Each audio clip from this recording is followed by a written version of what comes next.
बिस्मिल्लाहिर्रहमानिर्रहीम अस्सलाम वालेकुम रहमतुल्लाहि वबरकातुहू। I hope you all will be fine. Allah पाक आप लोगों को ईमान, सेहत और तकवा की बेहतरीन हालतों में रखें। आज हमने अपना चैप्टर नंबर 2 स्टार्ट करना है, जिसमें हम लोग अल्केन्स के बारे में पढ़ेंगे और साइक्लो अल्केन्स के बारे में पढ़ेंगे। ये चैप्टर नंबर 2 जो है ये एफएससी और बीएससी से कम्प्लीटली इंशाल्लाह ताला हम लोग कवर करने जा रहे हैं। सबसे पहले हम लोग अल्केन्स को देखेंगे। अल्केन्स की फ़िज़िकल प्रॉपर्टीज़ देखें तो ये गैसेस, लिक्विड्स और सॉलिड्स तीनों स्टेट्स में पाए जाने वाले कंपाउंड्स हैं। जो लोअर मेंबर्स हैं कार्बन 1 से 4 तक ये गैसेस में एग्जिस्ट करते हैं, और उससे हायर मेंबर्स कार्बन 5 से कार्बन 17 तक जो मेंबर्स हैं वो लिक्विड की स्टेट में एग्जिस्ट करते हैं, और 8 टू हायर मेंबर्स जो हैं कार्बन 8 टू हायर मेंबर वो सॉलिड स्टेट में एग्जिस्ट करते हैं, और ये सारे के सारे कलरलेस और ऑर्डरलेस होते हैं। नेक्स्ट सेकंड पॉइंट हमारे पास आ जाता है सोलबिलिटी का। ये नॉन पोलर सॉल्वेंट्स में सोलबल हैं क्योंकि ये ख़ुद भी नॉन पोलर हैं। ये अल्केन्स जो हैं इनका जनरल फार्मूला आप लोग जानते हैं, CnH2n+2। मीन के अल्केन्स के अंदर सारे के सारे कार्बन और हाइड्रोजन एटम्स होते हैं, और कार्बन और हाइड्रोजन एटम की इलेक्ट्रोनेगेटिविटी का डिफरेंस जो है वो बहुत ज़्यादा कम होता है, जिसकी वजह से इनके सारे बॉन्ड्स जो हैं वो नॉन पोलर होते हैं। सोलबिलिटी इसी वजह से ये जो हैं नॉन पोलर सॉल्वेंट्स में सोलबल होते हैं, वाटर में नहीं होते सोलबल। बॉइलिंग पॉइंट्स इनके जो एन अल्केन्स हैं, जो नॉर्मल अल्केन्स हैं, जो स्ट्रेट चेन अल्केन्स हैं, वो रेगुलरली इंक्रीज़ करते हैं, और 20 टू 30 डिग्री सेल्सियस इनके बॉइलिंग पॉइंट इंक्रीज़ करते हैं for each CH2 group addition. ठीक है, जैसे ही हम एक मेंबर से नेक्स्ट मेंबर में जाएंगे, यानी प्रोपेन से ब्यूटेन में जाएंगे, तो ब्यूटेन में एक CH2 ग्रुप एडिशनल ऐड हो जाएगा। तो इस तरह जो है हर सक्सेसिव मेंबर के लिए 20 to 30 degree Celsius boiling point increase कर जाता है। और जो ब्रांच चेन अल्केन्स हैं उनके लिए जो है वो लेस होता है उनका boiling point as compare to normal alkanes. Mean straight chain alkane से ब्रांच चेन अल्केन का बॉइलिंग पॉइंट जो है वो लेस होता है। इसमें हम अगर एग्जांपल दें तो हमें ज़्यादा अच्छे से समझ आएगा इस एग्जांपल से। जैसे कि नॉर्मल ब्यूटेन है, मीन के स्ट्रेट चेन ब्यूटेन है, उसका बॉइलिंग पॉइंट होता है -0.50 डिग्री सेल्सियस, और आइसोब्यूटेन जो है जिसमें एक ब्रांच भी होती है उसका होता है बॉइलिंग पॉइंट -11.7 डिग्री सेल्सियस। तो आप देखें कि आइसोब्यूटेन का लेस है और एन ब्यूटेन का मोर है। मीन के जो नॉर्मल ब्यूटेन्स हैं, नॉर्मल अल्केन्स हैं, स्ट्रेट चेन अल्केन्स हैं, उनके बॉइलिंग पॉइंट हाई होते हैं as compare to branched chain alkanes. Melting point की बात करें तो ये उलट होता है बॉइलिंग पॉइंट से। जो नॉर्मल अल्केन्स हैं उनके मेल्टिंग पॉइंट्स लोअर होते हैं, और ब्रांच्ड अल्केन के हायर होते हैं। और इसकी रीज़न ये है कि जो ब्रांच्ड अल्केन्स हैं उनका कम्पैक्ट स्ट्रक्चर होता है और लेस सरफेस एरिया होता है। और इसके अलावा एक और भी बात देखी गई है एक्स रेज डिफ्रैक्शन के थ्रू, कि जो अगर हमारे पास ऐसे अल्केन्स हैं जिनमें कार्बन एटम्स जो हैं वो इवन नंबर में प्रेजेंट हैं, तो उनके मेल्टिंग पॉइंट और ज़्यादा हो जाते हैं। और इसकी रीज़न ये है कि उनकी जो पैकिंग है क्रिस्टलेटस के अंदर वो और ज़्यादा क्लोजली पैक्ड होते हैं वो ऐसे अल्केन्स जिनमें कार्बन की तादाद जो है वो इवन में हो, जुफ्त कार्बन एटम्स प्रेजेंट हों। ये हमें एक्सरेज डिफ्रैक्शन मेथड से पता चलता है, एक्सरेज डिफ्रैक्शन मेथड से। फिफ्थ पे हमारे पास फिजिकल प्रॉपर्टी आ जाती है डेंसिटी। इनकी डेंसिटी इंक्रीज़ करती है विद इंक्रीजिंग मॉलिक्यूलर मास, और मैक्सिमम जाती है अप टू 0.8, और ये वाटर से जो है वो लाइटर होते हैं। और एक और इम्पॉर्टेंट बात याद रखनी है अल्केन्स के बारे में कि these are least dense of all organic compounds. Alkanes are least dense और ऑफ ऑल ऑर्गेनिक कंपाउंड्स। उसके बाद फर्दर हम देखें तो अल्केन्स के लिए एक और नेम भी यूज़ किया जाता है, पैराफिन्स। पैरम का मतलब होता है लिटल, एंड अफिन का मतलब अफिनिटी। मीन कि ये ऐसे कंपाउंड हैं जो बहुत लिटल अफिनिटी रखते हैं फॉर अदर कंपाउंड्स, या फिर ये रिएक्शंस में इतना इजीली पार्टिसिपेट नहीं करते, लेस या लीस्ट रिएक्टिव होते हैं, इस वजह से इन्हें पैराफिन्स भी कहते हैं। इनका जनरल फार्मूला CnH2n+2 होता है। इनमें सारे सिंगल बॉन्ड्स होते हैं, और इनका जो सबसे फेमस मेंबर है वो है मीथेन CH4, जो कि सुई गैस में पाए जाने वाला कंपाउंड है और मार्श गैस के अंदर। और नेचुरल गैस में मीथेन और इथेन और प्रोपेन और ब्यूटेन जो हैं ये तकरीबन 80% तक पाए जाते हैं। पेट्रोलियम जो है उसमें बहुत ज़्यादा अल्केन्स पाए जाते हैं। Wide range of alkanes are present in petroleum, और गैसेस से लेकर सॉलिड्स तक। ये हम लोग पीछे भी पिछले चैप्टर में पढ़ चुके हैं कि पेट्रोलियम जो है उसकी फ्रैक्शनल डिस्टिलेशन से हम काफ़ी सारे कंपाउंड्स ऑब्टेन करते हैं, और ज़्यादातर वहाँ पे हमें अल्केन्स देखने को नज़र आए थे। अल्केन्स हमने वहाँ पे ज़्यादातर देखे थे। और नेक्स्ट हम देखें तो प्रिपरेशन की बात करते हैं अल्केन्स की। अल्केन्स की प्रिपरेशन के मेथड पहले अगर मैं आपको बता दूं कि टोटल हमने यहाँ पे कितने स्टडी करने हैं, तो नंबर 1 है हाइड्रोजनेशन ऑफ अनसैचुरेटेड हाइड्रोकार्बन्स, जिसको हम सेबिटियर-सेंड्रन रिएक्शन भी कहते हैं। और नंबर 2 हमारे पास आ जाता है जी अल्काइल हैलाइड से अल्केन की प्रिपरेशन देखेंगे। नंबर 3 में हम हाइड्रोलिसिस ऑफ ग्रिग्ना रिएजेंट देखेंगे। Number 4 coupling of alkyl बोरेन्स। Number 5 decarboxylation of monocarboxylic acids. और नंबर 6 पे आ जाता है रिडक्शन ऑफ कार्बोनाइल कंपाउंड्स। और नंबर 7 पे आ जाता है अल्कोहल से अल्केन की प्रिपरेशन। एंड नंबर 8 पे हमारे पास आ जाता है कोल्ब्स इलेक्ट्रोलिटिक मेथड। तो ये टोटल जो है ना 8 मेथड हमने इसके प्रिपरेशन के देखने हैं, जो कि हम एफएससी और बीएससी दोनों बुक्स से देखेंगे। तो सबसे पहले हमारे पास प्रिपरेशन का मेथड है hydrogenation of unsaturated hydrocarbons. Unsaturated hydrocarbons ऐसे हाइड्रोकार्बन्स होते हैं जिनमें अनसैचुरेशन पाई जाए, मीन के जिसमें हाइड्रोजन्स की तादाद जो है ना मैक्सिमम से कम हो। मैक्सिमम एक कार्बन 4 बॉन्ड बना सकता है, तो अगर उसने चारों के चारों बॉन्ड हाइड्रोजन के साथ बनाए हुए हैं तो ऐसा कंपाउंड सैचुरेटेड होगा, मीन कि उसमें हाइड्रोजन एटम की तादाद मैक्सिमम है। लेकिन अगर हमारे पास जो है वो 2 कार्बन वाला कंपाउंड है और उसमें 2 हाइड्रोजन हम निकाल दें, मैक्सिमम तो उसमें 6 हाइड्रोजन लगेंगे ना, 2 कार्बन वाला कंपाउंड है, तो 6 हाइड्रोजन के बजाय हम उसमें 4 हाइड्रोजन ऐड करें और दरमियान में डबल बॉन्ड दोनों कार्बन के दरमियान में ऐड कर दें तो जी, तो हाइड्रोजनेशन ऑफ अनसैचुरेटेड हाइड्रोकार्बन के रिएक्शन को अगर हम देखें तो जहाँ पे हमारे पास डबल बॉन्ड होगा उसमें से एक बॉन्ड टूटेगा और कार्बन कार्बन के दरमियान सिंगल बॉन्ड आ जाएगा, और वहाँ पे हम हाइड्रोजन की एडिशन कर देंगे। H2 है तो यहाँ से एक हाइड्रोजन एक कार्बन के साथ और दूसरा हाइड्रोजन एटम दूसरा कार्बन एटम के साथ अटैच हो जाएगा, और इस तरह से हर कार्बन के सिंगल बॉन्ड हो जाएंगे। ठीक है, डबल बॉन्ड उनका टूट जाएगा, यानी अनसैचुरेशन से सैचुरेशन में कन्वर्ट हो जाएगा। कंपाउंड जो है वो सैचुरेटेड कंपाउंड बन जाएगा, और इसी वजह से इसको हाइड्रोजनेशन कह रहे हैं, मीन एडिशन ऑफ हाइड्रोजन। इसमें आप लोगों ने मेन जो एमसीक्यूज के पॉइंट ऑफ व्यू से इंपॉर्टेंट बात है वो है कंडीशन याद रखनी है, इसका दूसरा नेम याद रखना है सेबिटियर-सेंड्रन रिएक्शन, और कंडीशन याद रखनी है कि ये रिएक्शन हम निकल कैटलिस्ट को यूज़ करते हुए 200 to 300 डिग्री सेंटीग्रेड टेम्परेचर पे कर सकते हैं, या फिर अगर हम प्लाटिनम और प्लाडियम कैटलिस्ट यूज़ करें, इनमें से कोई यूज़ करें तो फिर हम रूम टेम्परेचर पे यानी 25 डिग्री सेल्सियस पे कर सकते हैं। और इस रिएक्शन की एक प्रैक्टिकल एप्लीकेशन ये है कि वेजिटेबल ऑयल को वेजिटेबल घी में कन्वर्ट किया जाता है बाई हाइड्रोजनेशन। ठीक है, ये जो वेजिटेबल ऑयल है ना, ये हमारे पास एक अनसैचुरेटेड कंपाउंड है, और फिर इसमें मीन के अनसैचुरेटेड कंपाउंड्स पाए जाते हैं और सैचुरेटेड कंपाउंड वाले जो है वो वेजिटेबल घी में पाए जाते हैं। तो वेजिटेबल ऑयल जो है वो एक अनसैचुरेटेड कंपाउंड है, तो इससे हम वेजिटेबल घी मीन के सैचुरेटेड कंपाउंड में कन्वर्ट करेंगे। ठीक है, उसके बाद जी हमारे पास आ जाते हैं नेक्स्ट सेकंड मेथड आ जाता है from alkyl halide. Alkyl halide से प्रिपरेशन के फर्दर जो है ना इसके काफ़ी सारे मेथड हैं। वैसे तो हम अल्काइल हैलाइड की रिडक्शन देखेंगे, पहला जो मेथड है ना उसमें हम रिडक्शन देख रहे हैं, और ये सारे रिडक्शन के मेथड हैं। यहाँ पे मैं आपको बता दूं कि पहले हमने जिंक के साथ रिडक्शन देखनी है, यहाँ पे आपको नज़र आ रहा है नंबर 1। नंबर 2 में coupling of alkyl halide words reaction जिसे हम कहते हैं, और जिसमें हमारे पास कंडीशन ये है कि हम ईथर को यूज़ करते हैं, ड्राई ईथर को, और सोडियम के साथ रिएक्ट करवाते हैं अल्काइल हैलाइड को। और थर्ड हमारे पास मेथड है कैटालाइटिक हाइड्रोजिनोलाइसिस, जिसमें हमारे पास बॉन्ड क्लीव होगा और यहाँ पे जो है ना एडिशन होगा हाइड्रोजन का, मीन के ये भी रिडक्शन है, प्लाडियम और चारकोल की प्रेजेंस में हीट करेंगे। और फोर्थ मेथड हमारे पास है लिथियम एल्यूमिनियम हाइड्राइड के साथ रिडक्शन करेंगे अल्काइल हैलाइड की। तो फिफ्थ भी है हमारे पास, फिफ्थ है कपलिंग ऑफ अल्काइल हैलाइड में कोरे हाउस सिंथेसिस है बीएससी की बुक से, और इसमें हम लिथियम के साथ रिएक्शन करवाते हैं, देन फर्दर क्यूप्रक आयोडाइड ऐड करते हैं, और देन फर्दर जो है कपलिंग होती है अल्काइल हैलाइड की। और ये हमारे पास 5 मेथड हैं अल्काइल हैलाइड से अल्केन को प्रिपेयर करने के। तो जो पहला मेथड है अल्काइल हैलाइड से अल्केन प्रिपेयर करने का, उसमें हम ऐसा करते हैं कि जो हमारे पास अल्काइल हैलाइड है उनका हम जिंक के साथ रिएक्ट करवाते हैं हाइड्रोजन हैलाइड की प्रेजेंस में।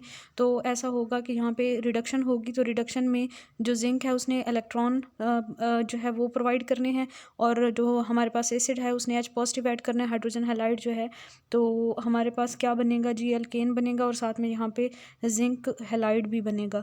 सेकंड मेथड जो है वो है coupling of alkyl halide Wurtz reaction. Wurtz reaction में ऐसा होता है कि अल्काइल हैलाइड 2 मोल लिए जाते हैं और सोडियम के 2 मोल लिए जाते हैं ड्राई ईथर की प्रेजेंस में, तो दोनों जो अल्काइल हैलाइड में अल्काइल ग्रुप हैं वो दोनों आपस में कपल हो जाएंगे, मीन कपलिंग हो जाएगी और इस तरह से हमारे पास सोडियम आयोडाइड भी बनेगा साथ में बाई प्रोडक्ट के तौर पे। और यहाँ पे मेन बात जो याद रखने वाली है वो है वुड्स रिएक्शन से हमारे पास सिमेट्रिकल अल्केन्स बनेंगी, ठीक है। 2 डिफरेंट अल्काइल हैलाइड जो है वो हमें मिक्सचर देंगे प्रोडक्ट का। अगर तो हम 2 सेम अल्काइल हैलाइड ले रहे हैं ना यहाँ पे, तो फिर हमें एक ही प्रोडक्ट बनेगा मिलेगा, और अगर हम 2 डिफरेंट अल्काइल हैलाइड ले रहे हैं तो हमारे पास प्रोडक्ट्स का मिक्सचर बनेगा और जिसमें जो है उन मिक्सचर्स को वो जो हमारे पास डिफरेंट तरह के अल्केन्स बनेंगे उनको सेपरेट करना बहुत डिफिकल्ट होता है क्योंकि उनके बॉइलिंग पॉइंट में इतना ज़्यादा डिफरेंस नहीं होता। और एक और बात भी इस रिएक्शन के बारे में याद रखें कि ये रिएक्शन जो है ना वो टर्शरी अल्काइल हैलाइड के लिए सूटेबल नहीं है due to side reaction involving elimination reactions. Third हमारे पास आ जाता है जी बाई लिथियम एल्यूमिनियम हाइड्राइड। जब लिथियम एल्यूमिनियम हाइड्राइड के साथ हम अल्काइल हैलाइड का रिएक्शन करते हैं तो तब भी हमें अल्केन्स मिलती हैं और साथ में बाई प्रोडक्ट में लिथियम क्लोराइड और एल्यूमिनियम क्लोराइड बनेंगे। उसके बाद हमारे पास फिफ्थ रिएक्शन आ जाता है coupling of alkyl halide Corey House synthesis. इसमें हम अल्काइल हैलाइड का रिएक्शन करवाते हैं लिथियम के साथ, हमारे पास अल्काइल लिथियम बनेगा और लिथियम ब्रोमाइड भी बनेगा साथ में। और यहाँ पे चूँकि स्टार्टिंग में हमने मिथाइल ब्रोमाइड लिया था, फिर जो हमारे पास अल्काइल लिथियम बना है उसका जो है ना हम रिएक्शन फर्दर करवाएंगे क्यूप्रस आयोडाइड के साथ और हमारे पास बनेगा जी लिथियम डाई अल्काइल क्यूप्रेट, ठीक है। लिथियम डाई अल्काइल क्यूप्रेट बनेगा और इसका फार्मूला आपको नज़र आ रहा है। इसमें आपके पास जो है वो 2 मिथाइल ग्रुप हैं, यहाँ पे लिथियम है और कॉपर है, which is then treated with another alkyl halide और इसी तरह उसका एक और अल्काइल हैलाइड के साथ रिएक्शन करेंगे तो हमारे पास अल्केन्स बन जाएंगी, ठीक है। और इस तरह से जो हमारे पास बनेंगी अल्केन वो अनसिमेट्रिकल अल्केन्स बनेंगी। पिछला जो हमारा मेथड था ना वुड्स रिएक्शन, वहाँ पे हमें सिमेट्रिकल अल्केन्स मिलती हैं और यहाँ पे वो भी कपलिंग ऑफ अल्काइल हैलाइड है, ये भी कपलिंग ऑफ अल्काइल हैलाइड है। दोनों में डिफरेंस क्या है, कोरेहाउस सिंथेसिस में जो हमें अल्केन मिलेंगी वो अनसिमेट्रिकल अल्केन मिलेंगी। तो ये बातें एमसीक्यूज़ के लिहाज से इंपॉर्टेंट होती हैं, इनको आप अच्छे से याद रखिएगा। तो ये भी हो गया। उसके बाद जी हमारे पास ये सेकंड हमारे पास प्रिपरेशन का मेथड था जो कि था अल्काइल हैलाइड से प्रिपरेशन, और उसमें फ़र्दर जो हमारे पास थे मेथड्स, इसी सेकंड के अंदर फ़र्दर जो मेथड्स थे वो 5 थे अल्काइल हैलाइड्स की प्रिपरेशन वाले, अल्काइल हैलाइड से अल्केन की प्रिपरेशन वाले। अब हम नेक्स्ट हमारे प्रिपरेशन के मेथड की तरफ बढ़ते हैं जो कि थर्ड मेथड है और वो है हाइड्रोलिसिस ऑफ ग्रिग्नार रिएजेंट। ग्रिग्नार रिएजेंट की जब हम हाइड्रोलिसिस करवाते हैं तो तब भी हमारे पास अल्केन्स ऑब्टेन होती हैं। हमने सबसे पहले ग्रिग्नार रिएजेंट की प्रिपरेशन करनी है। ग्रिग्नार रिएजेंट क्या होते हैं, अल्काइल मैग्नीशियम हैलाइड होते हैं। हमने क्या करना है, अल्काइल हैलाइड का मैग्नीशियम के साथ रिएक्शन करना है ड्राई ईथर की प्रेजेंस में, तो हमारे पास अल्काइल मैग्नीशियम हैलाइड बनेंगे जो कि ग्रिग्नार रिएजेंट होते हैं। ग्रिग्नार रिएजेंट का वाटर के साथ रिएक्शन करवाएंगे ईथर की प्रेजेंस में और एसिड की प्रेजेंस में, तो आपके पास अल्केन बनेगी। तो इस तरह से हमारी अल्केन की प्रिपरेशन हाइड्रोलिसिस ऑफ ग्रिग्नार रिएजेंट से कंप्लीट हो जाएगी। अच्छा जी, फोर्थ मेथड है कपलिंग ऑफ अल्काइल बोरेन्स। इसमें हम अल्कीन लेंगे और अल्कीन के हमने 6 मोल्स लिए हैं और डाई बोरेन के साथ इसका रिएक्शन करवाएंगे तो हमारे पास अल्काइल बोरेन बनेंगे, ठीक है। जो अल्काइल बोरेन बनेंगे ना फिर उनके हम 2 मोल्स ले लेंगे, ठीक है। अल्काइल बोरेन के 2 मोल लेंगे, उनकी कपलिंग करवानी है तो दोनों मोल्स जो हैं वो आपस में कंबाइन होंगे, लेकिन यहाँ पे कंडीशन याद रखनी है आपने, सिल्वर नाइट्रेट और सोडियम हाइड्रोक्साइड की प्रेजेंस में ये होगा। सिल्वर नाइट्रेट और सोडियम हाइड्रोक्साइड की प्रेजेंस में ये कपलिंग होगी और इस तरह से हमारे पास लॉन्ग चेन अल्केन बनेगी। ये इंपॉर्टेंट बात याद रखने वाली है क्योंकि कपलिंग हो जाएगी ना, तो यहाँ पे आप देखें आर के साथ CH2 CH3 CH2 है तो हमारे पास CH2 यूनिट जो है वो 4 हो जाएंगे और दोनों तरफ आर भी आ जाएगा, तो काफ़ी लॉन्ग चेन अल्केन्स जो हैं वो प्रोड्यूस होंगे। जी हमारे पास फिफ्थ मेथड है decarboxylation of monocarboxylic acid. Decarboxylation का मतलब है कि कार्बन डाइऑक्साइड का रिमूवल करेंगे, जहाँ से हम मोनोकार्बोक्सिलिक एसिड लेंगे बल्कि मोनोकार्बोक्सिलिक एसिड का साल्ट लेंगे, सोडियम साल्ट। सोडियम हाइड्रोक्साइड के साथ इसका रिएक्शन करवाएंगे, कैल्शियम ऑक्साइड की प्रेजेंस में हीट करेंगे तो हमारे पास मीथेन बनेगा और मीथेन के साथ सोडियम कार्बोनेट बनेगा, ठीक है। और यहाँ पे सोडा लाइम को बेसिकली यूज़ किया जाता है जो हमारे पास सोडियम साल्ट्स होते हैं फैटी एसिड्स के, उनको हीट करवाया जाता है विद सोडा लाइम। तो इस तरह से हमारे पास अल्केन बनते हैं। ठीक है, तो सोडा लाइम यहाँ पे क्या चीज़ है, कास्टिक सोडा और क्विक लाइम के मिक्सचर को ही हम सोडा लाइम कह रहे हैं। Quick lime calcium oxide and caustic soda NaOH, इसके मिक्सचर को हम सोडा लाइम कहते हैं। ठीक है, यहाँ पे थोड़ा सा और भी बता देते हैं। Soda lime is prepared by soaking quick lime यानी कि calcium oxide in caustic soda solution and drawing the product. तो इस तरह से हमारे पास जो है वो सोडा लाइम बनता है। नेक्स्ट हमारे पास सिक्स्थ मेथड है प्रिपरेशन का, reduction of carbonyl compounds. Carbonyl group जो है वो हमारे पास रिड्यूस होके चेंज हो जाएगा या तो CH3 में अगर टर्मिनल होगा, या फिर अगर सेंटर में है मॉलिक्यूल के तो फिर CH2 में चेंज होगा। ठीक है, यानी उसकी रिडक्शन हो जाएगी। कार्बोनाइल ग्रुप जो है वो मिथाइल या मिथाइलिन ग्रुप में चेंज हो जाएगा। तो हमारे पास जो कार्बोनाइल कंपाउंड हैं वो दो तरह के होते हैं। एक होते हैं कीटोन्स जो कि आपको पहला मॉलिक्यूल नज़र आ रहा है, और दूसरे होते हैं एल्डिहाइड्स जो कि दूसरा मॉलिक्यूल आपको नज़र आ रहा है। इन दोनों में मेथड जो है वो तकरीबन सेम है, कंडीशन थोड़ी सी डिफरेंट है, वो आपने याद रखनी है कि कीटोन के अंदर जब हम ऐड करते हैं atomic hydrogen in the presence of zinc mercury amalgam and HCl, तो हमारे पास अल्केन्स बनती हैं। मीन के ये जो दरमियान वाला C डबल बॉन्ड O है जो कार्बोनाइल ग्रुप है वो चेंज हो जाएगा CH2 में। तो इस तरह से प्रोपेन बन जाएगा और साथ में वाटर जो है वो बनेगा। इसको हम क्लेमेंसन रिडक्शन कहते हैं। आपने याद रखना है कि कीटोन वाले रिडक्शन को क्लेमेंसन रिडक्शन, मीन दोनों में जो है वो काफ की आवाज़ आ रही है, कीटोन एंड क्लेमेंसन रिडक्शन। तो नेक्स्ट जो है ना, जो हमारे पास एल्डिहाइड्स होते हैं उनमें भी सेम उसी तरह 4 मोल हम एटॉमिक हाइड्रोजन के ऐड कर रहे हैं हाइड्रोजीन और सोडियम हाइड्रोक्साइड की प्रेजेंस में, तो हमारे पास अल्केन बन रही है। उसका जो कार्बोनाइल ग्रुप है वो CH3 में चेंज हो रहा है और साथ में जो है वो वाटर प्रोड्यूस होगा, और इसको हम वोल्फ किशनर रिडक्शन कहते हैं। और वोल्फ किशनर रिडक्शन के लिए एक और भी मेथड है, कंडीशन थोड़ी सी डिफरेंट हो सकती है, यानी कि हाइड्रोजीन और सोडियम हाइड्रोक्साइड के बजाय हम सोडियम हाइड्रोक्साइड और C2H5ONA यानी कि सोडियम एथोक्साइड हम यूज़ करें। ठीक है, एक और बात याद रखनी है कि यहाँ पे हम सोडियम हाइड्रोक्साइड के बजाय पोटाशियम हाइड्रोक्साइड को भी यूज़ कर सकते हैं, और यहाँ पे टेम्परेचर लिया जाता है 200 डिग्री सेल्सियस। ठीक है, ये जो फर्स्ट इसकी इक्वेशन नज़र आ रही है ना आपको, जो एरो मैंने अभी ड्रा की है, यहाँ पे टेम्परेचर रखा जाता है 200 डिग्री सेल्सियस, और कीटोन वाला जो क्लेमेंसन रिडक्शन है उसमें टेम्परेचर मेंशन नहीं करेंगे। ये था हमारा sixth method of preparation of alkane. By products याद रखिएगा लाजमी। यहाँ पे अल्केन के साथ वाटर प्रोड्यूस होगा इसमें, और दूसरी जो कंडीशन है उसमें आपके पास नाइट्रोजन और वाटर दोनों प्रोड्यूस होंगे। इसको भी वोल्फ किशनर रिडक्शन ही कहेंगे। नेक्स्ट हमारे पास सेवन्थ मेथड है प्रिपरेशन का फ्रॉम अल्कोहल। जो अल्कोहल हैं उनकी कंसनट्रेटेड हाइड्रोजन आयोडाइड और फॉस्फोरस की मौजूदगी में रिडक्शन करवाएंगे हम, और वाटर रिमूव होगा, हमारे पास अल्काइल हैलाइड बनेंगे। अल्काइल हैलाइड की फर्दर कंसनट्रेटेड हाइड्रोजन आयोडाइड और फॉस्फोरस की प्रेजेंस में अल्काइल हैलाइड को कन्वर्ट किया जाएगा अल्केन में, और यहाँ से iodine as a by product obtain होगा। नेक्स्ट हमारे पास लास्ट मेथड ऑफ प्रिपरेशन है कोल्ब्स इलेक्ट्रोलिटिक मेथड, जो हमारे पास 8th मेथड है, और इसमें हम क्या करते हैं जी, इसमें हम सॉल्ट लेते हैं मोनोकार्बोक्सिलिक एसिड का, और वाटर की प्रेजेंस में इनकी इलेक्ट्रोलिसिस करवाते हैं, तो हमारे पास प्रोडक्ट में अल्केन और कार्बन डाइऑक्साइड जो हैं ये एनोड पे हासिल होंगे, और सोडियम हाइड्रोक्साइड और हाइड्रोजन जो हैं ये कैथोड पे प्रोडक्ट ऑब्टेन होंगे। इनका आप लाजमी याद रखें कि एनोड पे कौन से प्रोडक्ट ऑब्टेन होंगे, कैथोड पे। और इसका अगर आप मैकेनिज़्म करना चाहते हैं जो कि बेहद इंटरेस्टिंग है, उसको आप बुक से कर सकते हैं। वैसे MCQs के लिहाज से उसकी इतनी डिटेल में जाने की ज़रूरत नहीं है। कोल्ब्स इलेक्ट्रोलिटिक मेथड की 2 खास बातें याद रखनी है कि मीथेन की प्रिपरेशन इससे बिल्कुल भी नहीं हो सकती, इससे हमारे पास सिमेट्रिकल एल्केन यूजुअली प्रोड्यूस होती हैं। और इसके अलावा ये भी याद रखना है कि इस मेथड में बहुत से बाई प्रोडक्ट्स बनते हैं, तो इस वजह से सिंथेटिकली ये इतना ज़्यादा इम्पॉर्टेंट नहीं है ये वाला मेथड ऑफ प्रिपरेशन। इसके अलावा ये जो आपके पास एक प्रोडक्ट बना है MgXOH, इसको कहते हैं जी मैग्नीशियम हाइड्रोक्साइल आयोडाइड। अगर यहाँ पे X की जगह पे Br लगा होगा तो मैग्नीशियम हाइड्रोक्साइल ब्रोमाइड कहेंगे। ठीक है, इसका नेम भी मैंने आपको बता दूँ। अब हमने अल्केन्स के रिएक्शंस देखने हैं, तो सबसे पहले आप ये देखें कि अल्केन की स्टार्टिंग में मैंने आपको बताया था कि अल्केन्स का दूसरा नेम होता है पैराफिन्स, और पैराफिन का मतलब होता है लिटिल अफिनिटी रखने वाले कंपाउंड्स। मीन कि ये लेस रिएक्टिव होते हैं, इनर्ट होते हैं ऑर्डिनरी कंडीशंस पे। ऑर्डिनरी कंडीशंस पे ये एसिड्स अल्कलीज ऑक्सीडाइजिंग या रिड्यूसिंग एजेंट्स के साथ बिल्कुल भी रिएक्ट नहीं करते। इसके रीज़न हमारे पास 2 रीज़न्स हैं। एक रीज़न तो ये है कि इनकी नॉन पोलैरिटी बॉन्ड्स की, क्योंकि कार्बन और हाइड्रोजन की इलेक्ट्रोनेगेटिविटीज़ का डिफरेंस जो होता है वो बहुत कम होता है। कार्बन की इलेक्ट्रोनेगेटिविटी 2.5 होती है, हाइड्रोजन की 2.1 होती है, तो दोनों की इलेक्ट्रोनेगेटिविटी का डिफरेंस तकरीबन 0.4 है, जो कि नेग्लिजिबल है। तो इस वजह से इनका बॉन्ड जो होते हैं इनके वो नॉन पोलर होते हैं।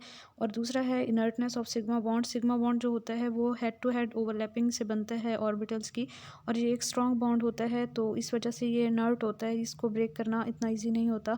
तो इस वजह से ऑर्डिनरी कंडीशंस पे जो अल्केन्स हैं वो रिएक्शंस शो नहीं करते, इनर्टनेस शो करते हैं। अब जो है कुछ स्पेशल कंडीशंस के ऊपर इनके रिएक्शंस होते हैं सूटेबल कंडीशंस पे, और उसमें हमारे पास हाई टेम्परेचर हो सकता है, एब्जॉर्प्शन ऑफ लाइट एनर्जी हो सकता है, ठीक है, और कुछ और भी कंडीशंस हो सकती हैं। तो इस पे जो इनके रिएक्शंस हैं वो रिएक्शंस हम लोग डिस्कस करेंगे। सबसे पहले है हेलोजिनेशन। हेलोजिनेशन के नेम से पता चल रहा है addition of halogen. Addition of halogen में क्या होगा, हेलोजिन की एडिशन करवाएंगे और कंडीशंस क्या होंगी, अल्ट्रावायलेट लाइट या फिर डिफ्यूज्ड लाइट होगी, डिफ्यूज सनलाइट यूज़ करेंगे, या फिर temperature 250 to 400 degree centigrade use करते हैं इसमें, और ये फ्री रेडिकल मैकेनिज्म के थ्रू प्रोसीड करता है हेलोजिनेशन का प्रोसेस। तो इसमें ये इंपॉर्टेंट बातें याद कर लें। और इसके अलावा और इम्पॉर्टेंट बातें ये हैं कि इसमें मिक्सचर ऑफ प्रोडक्ट्स हमें ऑब्टेंड होते हैं। आगे मैं आपको दिखाती हूँ कि कैसे मिक्सचर ऑब्टेंड होते हैं। जैसे कि अगर हम मीथेन का क्लोरीन के साथ रिएक्शन करवाएं तो CH3Cl बनेगा, CH2Cl2 भी बनेगा, CHCl3 भी बनेगा, CCl4 भी बनेगा। मीन के तब तक रिएक्शन प्रोसीड होता रहेगा जब तक सारे के सारे हाइड्रोजन एटम्स जो हैं वो हेलोजन एटम से रिप्लेस नहीं हो जाते। और extent of product depend upon the initial chlorine to methane ratio, और इनकी प्रोडक्ट की जो एक्सटेंट है बनने का वो क्लोरीन और मीथेन की रेशो पे डिपेंड करता है कि उनकी हम इनिशियल कंसनट्रेशन क्या ले रहे हैं। और इनका जो ऑर्डर है हेलोजेंस के रिएक्ट करने का, फ्लोरीन जो है वो सबसे ज़्यादा रिएक्टिव है, then chlorine, then bromine and then iodine, because of their electronegativities. Fluorine जो है वो मोस्ट इलेक्ट्रोनेगेटिव एलिमेंट है। क्लोरीन की इलेक्ट्रोनेगेटिविटी फ्लोरीन से कम है, ब्रोमीन की उससे कम, और आयोडीन की सबसे कम है। इसके अलावा जो फ्लोरीन है ये विग्रस रिएक्शन देते हैं। अब मैं आपको पहले इसका मैकेनिज़्म बता देती हूँ, नेक्स्ट पेज पे है। यहाँ पे आप देखें तो इसका जो मैकेनिज़्म होता है हेलोजिनेशन का वो 3 स्टेप्स में होता है। पहला स्टेप होता है इनिशिएशन स्टेप। जो इनिशिएशन स्टेप है उस स्टेप में हमारे पास जो क्लोरीन मॉलिक्यूल है वो टूटेगा, उसकी होमोलिटिक क्लीवेज होगी, और मीन के ये क्लोरीन के जो 2 एटम्स हैं मॉलिक्यूल के अंदर, ये सेंटर से यहाँ से ब्रेक करेंगे और एक इलेक्ट्रॉन इसके पास और एक इसके पास रह जाएगा दूसरे क्लोरीन के साथ पास। तो इस वजह से हमारे पास 2 क्लोराइड फ्री रेडिकल्स बनेंगे। प्रोपगेशन स्टेप जो है, प्रोपगेशन स्टेप हमारा सेकंड स्टेप होता है हेलोजिनेशन के अंदर।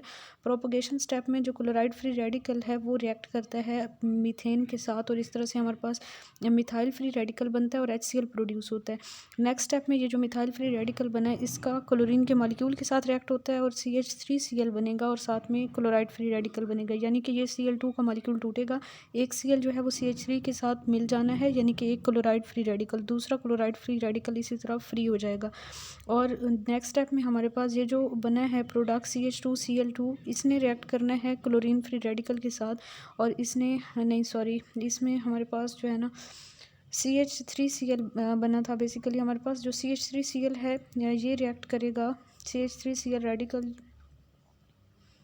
CH3Cl जो है इसने फिर Cl रेडिकल, जो प्रोडक्ट हमारे पास बने ये दोनों आपस में रिएक्ट करेंगे, और हमारे पास CH2Cl रेडिकल बनेगा और Cl2 के साथ इसने रिएक्ट करना है, फिर हमारे पास CH2Cl2 बनेगा और Cl रेडिकल बनेगा साथ में, फिर ये दोनों आपस में रिएक्ट कर जाएंगे और नेक्स्ट हमारे पास CHCl2 बनेगा, मीन के एक और हाइड्रोजन रिप्लेस हो जाएगा यहाँ पे, और फिर आपके पास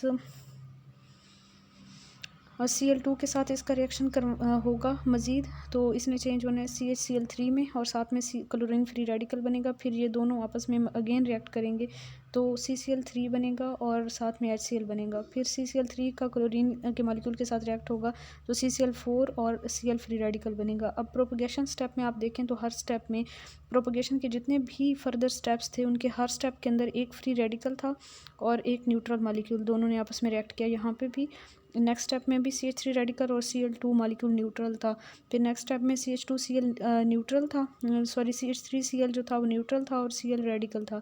नेक्स्ट स्टेप में हमारे पास जो है वो CH2Cl रेडिकल था और Cl2 न्यूट्रल, और इसी तरह जो है ना CH2Cl2 न्यूट्रल और Cl रेडिकल, हर स्टेप के अंदर एक रेडिकल एक न्यूट्रल मॉलिक्यूल।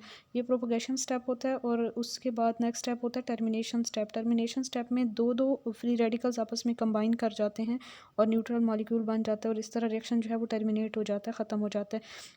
तो इसमें हमारे पास जो CH3 रेडिकल है और Cl रेडिकल दोनों कंबाइन करेंगे, CH3Cl न्यूट्रल मॉलिक्यूल बनेगा।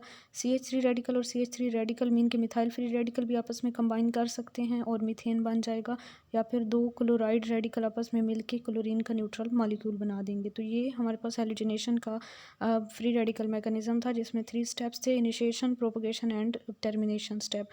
अब हम मज़ीद इसके बारे में देखें तो फ्लोरीन के साथ अगर हम हेलोजिनेशन करवाते हैं अल्केन्स की, तो ये एक बहुत विगरस रिएक्शन होता है, और डाइल्यूट कंडीशंस में हम फ्लोरीन को लेते हैं विद नाइट्रोजन, इसको यूज़ किया जाता है। और जो हीट रिमूविंग अपरेटस भी यूज़ किया जाता है, क्योंकि बहुत ज़्यादा यहाँ से हीट इवॉल्व होती है और प्रोडक्ट के मिक्सचर हमें ऑब्टेन होते हैं।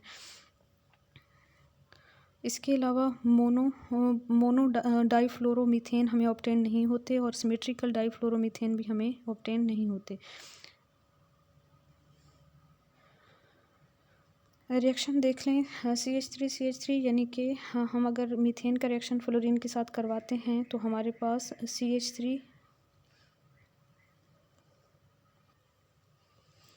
CH3CHF2 बनेगा, और फिर CH2CHF2 बनेगा, CF3 एंड CF4, ये प्रोडक्ट्स हमारे पास बनेंगे। उसके बाद जी नेक्स्ट हमारे पास आ जाता है क्लोरीन के साथ हेलोजिनेशन।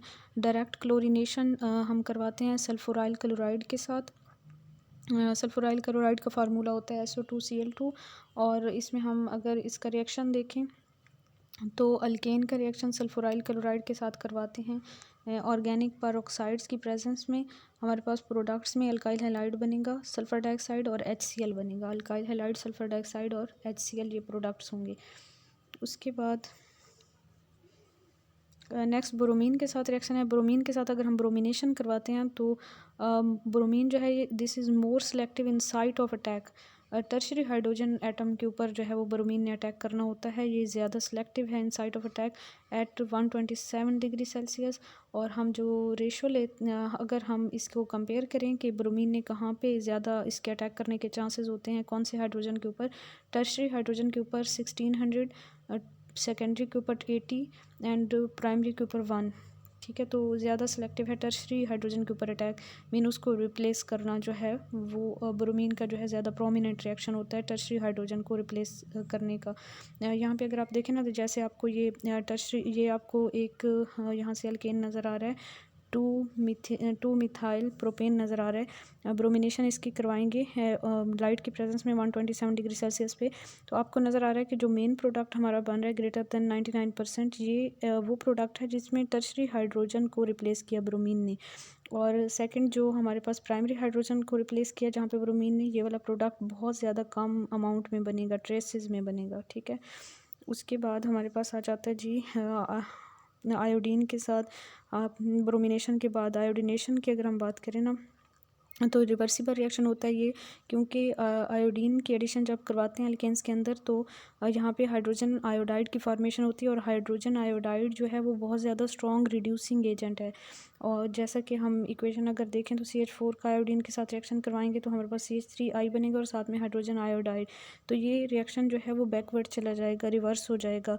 इसकी अल्काइल हैलाइड की रिडक्शन करवा देनी है हाइड्रोजन आयोडाइड ने, क्योंकि वो बहुत ज़्यादा स्ट्रॉन्ग रिड्यूसिंग एजेंट है। तो इसको फिर ख़त्म करने के लिए फिर कुछ जो है वो लायामल अपनाया जाता है, ऑक्सीडाइजिंग एजेंट्स यूज़ किए जाते हैं, नाइट्रिक एसिड या HiO3 वगैरह उनको यूज़ करते हैं, तो वो हाइड्रोजन आयोडाइड को डिस्ट्रॉय कर देते हैं जैसे ही वो बनता है। जैसे कि HiO3 का हाइड्रोजन आयोडाइड के साथ रिएक्शन होगा तो वाटर बनेगा और साथ में आयोडीन बनेगा, तो आयोडीन तो हमें रिक्वायर्ड है ना रिएक्शन प्रोसीड करवाने के लिए, तो इसलिए ये हाइड्रोजन आयोडाइड डिस्ट्रॉय हो जाएगा और आयोडीन की प्रोडक्शन होगी। तो इस तरह से आयोडीन का एडिशन अल्केन के ऊपर ईजी हो जाएगा। तो हाइड्रोजन आयोडाइड को एलिमिनेट करने के लिए ऑक्सीडाइजिंग एजेंट्स को यूज़ किया जाता है। तो ये हमारे पास जो था ना वो फर्स्ट रिएक्शन था हेलोजिनेशन का, जिसमें हमने इसका मैकेनिज़्म भी देखा, फ्री रेडिकल मैकेनिज़्म। सेकंड हमारे पास रिएक्शन है अल्केन्स का, नाइट्रेशन।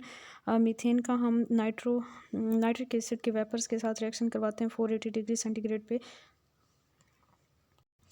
यहाँ पे जी हमारे पास 450 डिग्री सेल्सियस टेम्परेचर यूज़ हो रहा है, इसको आप सेट कर लीजिएगा। नोट्स असल में काफ़ी बारीक हैं, तो आप लोग जो है ना साथ साथ लिखते जाइएगा जो चीज़ जहाँ से पढ़ के समझ नहीं आ रही। तो हमारे पास जो प्रोडक्ट्स बनेंगे ना, यहाँ पे प्रोडक्ट्स बनेंगे, इस केस में हमारे पास नाइट्रोमीथेन बन रहा है और वाटर बन रहा है। ठीक है, वैसे हमारे पास जो भी हम अल्केन लेंगे तो उसके रिस्पेक्टिव हमारे पास जो है ना नाइट्रो अल्केन बनेगा, जो भी अल्केन लेंगे उसके रिस्पेक्टिव।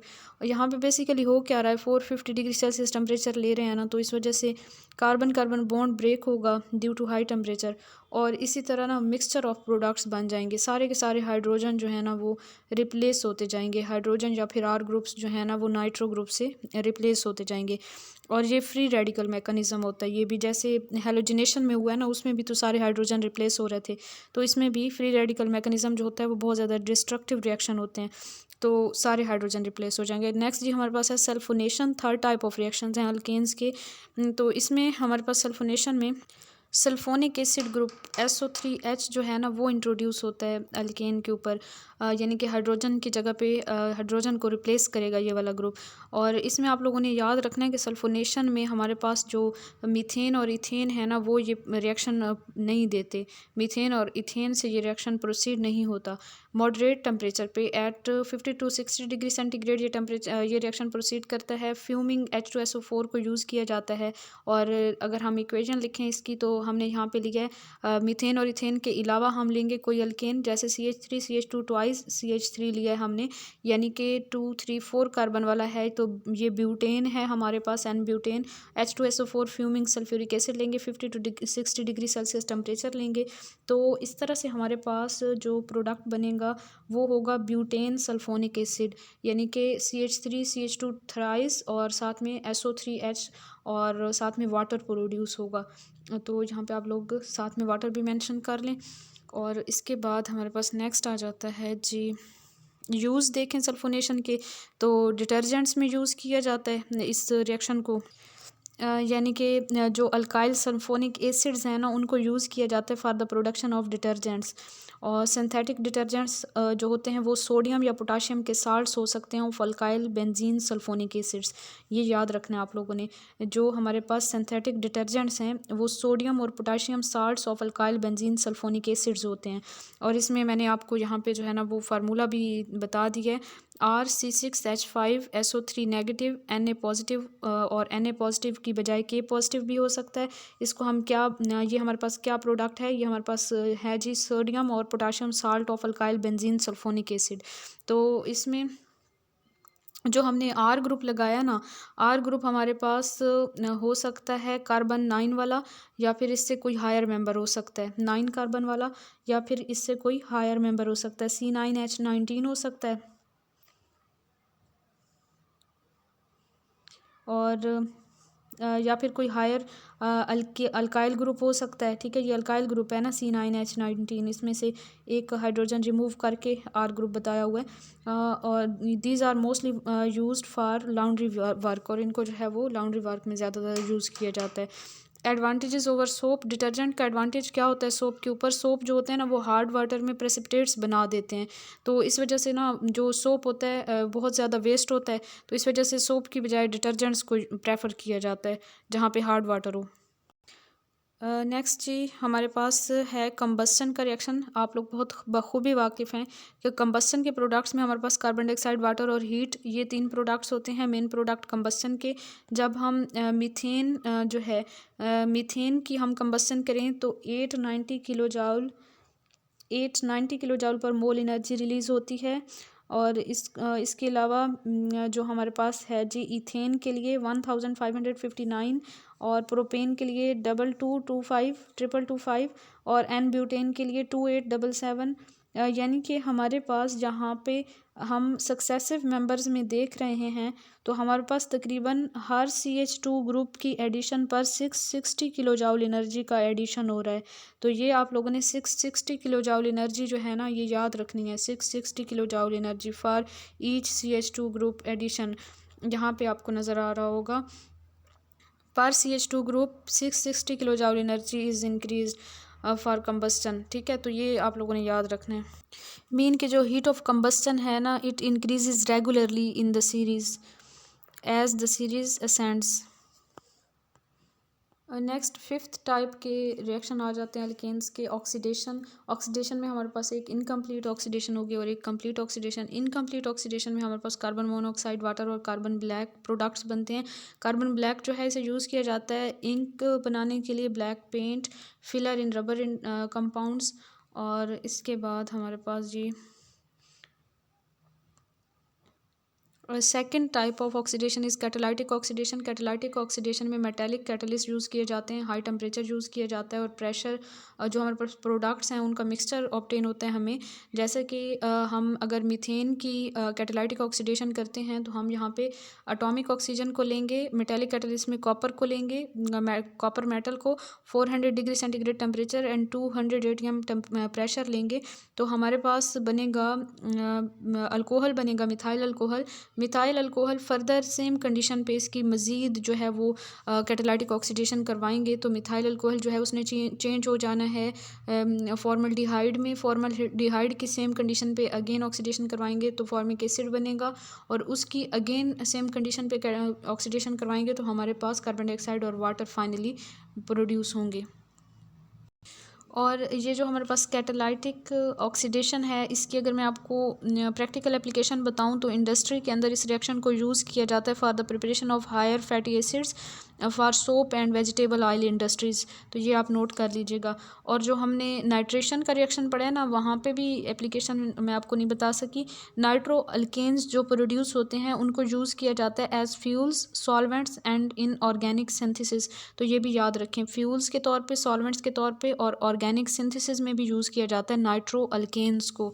उसके बाद नेक्स्ट रिएक्शन हमारे पास आ जाता है आइसोमेराइजेशन। आइसोमेराइजेशन में जो हमारे पास स्ट्रेट चेन अल्केन्स हैं उनको लीविस एसिड की प्रेजेंस में ब्रांच चेन अल्केन में कन्वर्ट किया जाता है। और हम पहले भी जानते हैं कि जो ब्रांच चेन अल्केन है वो बेटर फ्यूल साबित होते हैं। तो हमारे पास जो एन ब्यूटेन है इसकी ल्यूइस एसिड AlCl3 की प्रेजेंस में जब आइसोमराइजेशन करवाएंगे तो हमारे पास आइसो ब्यूटेन बनेगा 80% और ये जो है बेटर फ्यूल साबित होगा। HCl या H2SO4 को भी यूज़ करेंगे यहाँ पे। मतलब हम आइसोमराइजेशन को रिफॉर्मिंग का प्रोसेस भी कह सकते हैं, जैसे कि हमने अपने प्रीवियस चैप्टर में देखा था। रिफॉर्मिंग वो प्रोसीजर था जिसमें हम स्ट्रेट चेन हाइड्रोकार्बन को ब्रांच चेन हाइड्रोकार्बन में चेंज करते हैं। तो आप आइसोमराइजेशन को भी रिफॉर्मिंग कह सकते हैं। तो उसके बाद हमारे पास नेक्स्ट है डिहाइड्रोजिनेशन। डिहाइड्रोजिनेशन के नेम से पता चल रहा है कि यहाँ हमारे पास हाइड्रोजन का रिमूवल होगा अल्केन में से। तो अल्केन जो है ना वो अल्कीन में चेंज होंगे या फिर अल्काइन में चेंज होंगे। प्रोडक्ट हमारे पास अल्कीन हो सकते हैं, एलिसाइक्लिक कंपाउंड्स हो सकते हैं, एरोमेटिक कंपाउंड हो सकते हैं। और इसमें कंडीशन याद रखनी है, क्रोमियम ऑक्साइड को यूज़ किया जाता है, वेनेडियम पेंटाऑक्साइड को यूज़ किया जाता है और हाई टेम्परेचर यूज़ किया जाता है इस रिएक्शन के अंदर। डिहाइड्रोजिनेशन में हमने एन ब्यूटेन को लिया तो जब हम इसकी डिहाइड्रोजिनेशन करवाएंगे तो हमारे पास जो है वो 1 ब्यूटीन मिलेगा या फिर 2 ब्यूटीन या फिर हमारे पास प्रोडक्ट जो है वो 1,3 डाईब्यूटीन भी मिल सकता है। ठीक है, ये 1,3 डाईब्यूटीन है जो लास्ट वाला है ना, इसमें यहाँ पे भी डबल बॉन्ड है और यहाँ पे भी डबल बॉन्ड है। तो ये हमारे पास प्रोडक्ट्स हो सकते हैं। और अगर हम साइक्लाइजेशन देखें ना, अगर हम लेते हैं 1 2 3 4 5 6 कार्बन वाला स्ट्रेट चेन वाला अल्केन लेते हैं एन हेक्सेन, इसको मैंने ये रिंग की फॉर्म में लिख दिया लेकिन ये यहाँ से कनेक्टेड नहीं है। ये स्ट्रेट चेन में जो है वो एन हेक्सेन है हमारे पास। एन हेक्सेन की जब हम कैटलिस्ट की मौजूदगी में डिहाइड्रोजिनेशन करवाएंगे ना तो एन हेक्सेन में चेंज हो जाना है साइक्लोहेक्सेन में, और साइक्लोहेक्सेन की फिर फर्दर उसमें से जो है डिहाइड्रोजिनेशन करवाएंगे तो इसमें से 3 हाइड्रोजन के मॉलिक्यूल जो है वो रिमूव होंगे तो हमारे पास बेंजीन की प्रोडक्शन होगी। और इस रिएक्शन को हम आरोमेटाइजेशन ऑफ अल्केन भी कह सकते हैं।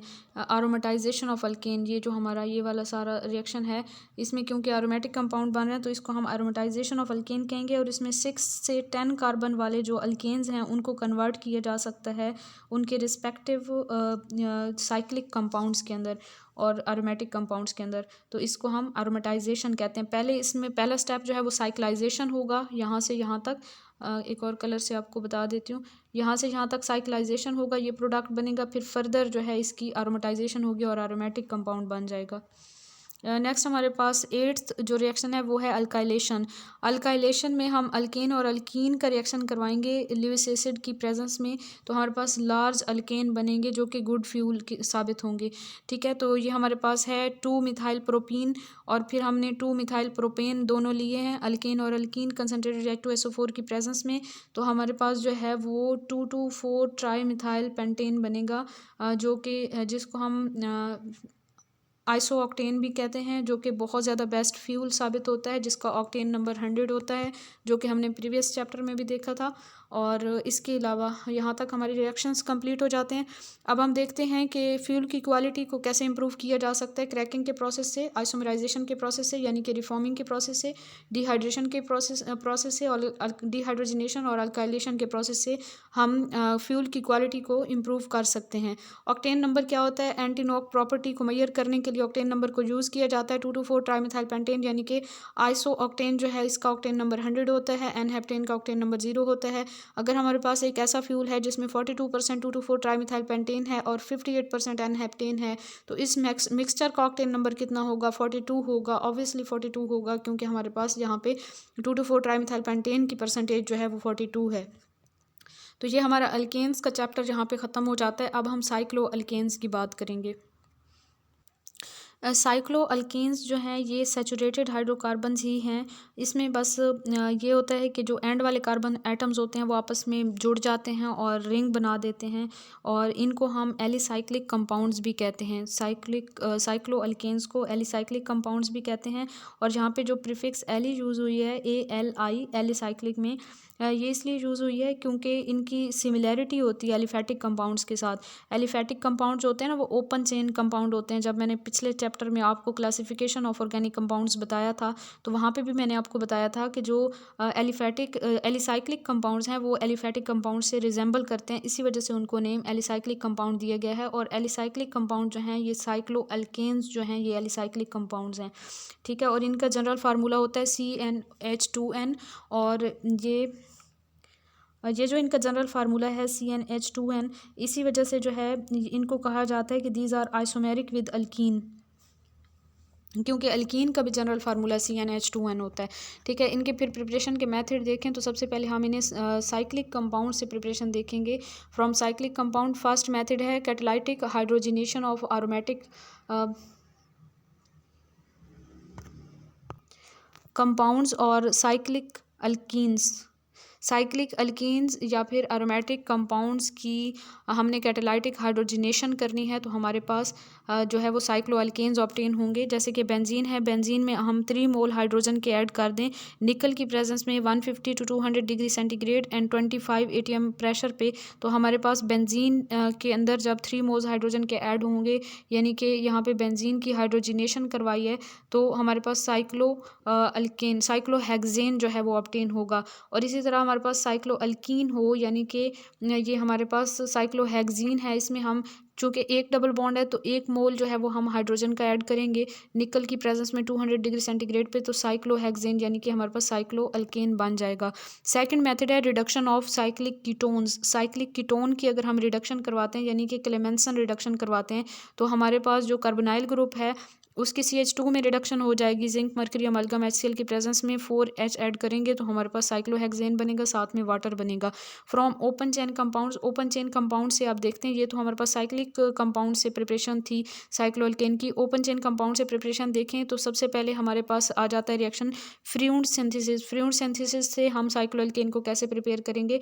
फ्रीउंड सिंथेसिस के लिए हम अगर मजीद इसको एक्सप्लेन करें तो हम कह सकते हैं D halogenation of terminal halides की डी हेलोजिनेशन करवाएंगे, मीन कि उसमें से हेलोजन की रिमूवल करवाएंगे।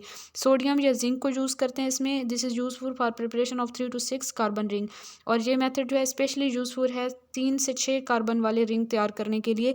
मॉडिफाइड वुड्स रिएक्शन भी इसे हम कहते हैं। ये जो फ्रीउंड सिंथेसिस है इसे मॉडिफाइड वुड्स रिएक्शन कहेंगे, और इसमें हमारे पास जो आ जाते हैं जी टर्मिनल हैलाइड्स, डाई हैलाइड्स आ जाते हैं, उनका सोडियम के साथ रिएक्शन करवाएंगे तो यहाँ से दोनों हैलोजन एटम ने रिमूव होना है, सोडियम के साथ जुड़ जाना है, 2NaBr बनेगा और हमारे पास यहाँ से ये रिंग क्लोज होगा और ये आपके पास साइक्लोप्रोपेन बन जाएगा। इसी तरह परकन रिंग क्लोजर रिएक्शन है, परकन रिंग क्लोजर रिएक्शन या परकन कंडेंसेशन भी इसे हम कहते हैं। इसमें हम मिलोनिक एस्टर को लेंगे और इसमें दोनों जो एक्टिव हाइड्रोजन हैं उनको रिमूव करेंगे बाय C2H5ONA, यानी कि सोडियम एथोक्साइड को यूज़ करते हुए मेलोनिक एस्टर के दोनों एक्टिव हाइड्रोजन को यहाँ से हमने रिमूव कर लेना है। फिर हमारे पास एनाइन बनेगा, और जो एनाइन बनेगा that is alkylated with ethylene dibromide. Ethylene dibromide के साथ इसकी अल्काइलेशन करेंगे, और उसके बाद हमारे पास अल्काइलेशन के बाद हमारे पास जो प्रोडक्ट आएगा विच अंडरगोज इंटरनल अल्काइलेशन। फिर उसकी इंटरनल अल्काइलेशन हो जाएगी in the second step to give cyclic compound. Cyclic compound हमारे पास बन जाएगा which on hydrolysis and decarboxylation yields cyclo alkane derivatives. तो इस तरह हमारे पास एंड पे जो है वो साइक्लो अल्केन डेरिवेटिव बन जाएंगे।